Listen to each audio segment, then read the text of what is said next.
jūs sākāt šo diskusiju par indikācijām potenciālajām, un arī presē vēl izskanēja vairākas reizes tas, ka indikācija daži nav redzējuši vai daži nav bijušas. Bet vērīgākie būs pamanījuši jau šķiet marts, kad jau pirmās publiskās intervijas arī, ko es sniedzu, kur mēs paudām bažas tieši tādā formā, tas arī tika noformulēts, ka mums nav pārliecības, ka viss norit raiti un labi. Un par ko gāja stāsts, un ar to varēja iepazīties arī deputātu kandidātu sarakstu iesniedzēji. Tas jau bija pirmais šīs programmas elements, arī tur jau sākās nepilnības. Un tad mēs šīs bažas aizvien vairāk. Mēs nekad nepārstājam bažīties. Un Kronberga kungs publiski tajā laikā saka, ka viss norit perfekti.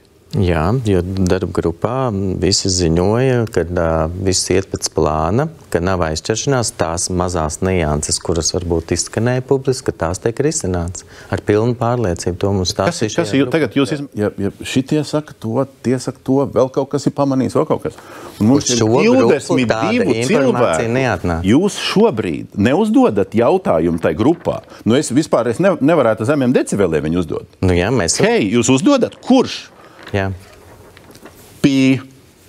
Kurš neatnes? Kāpēc neatnes?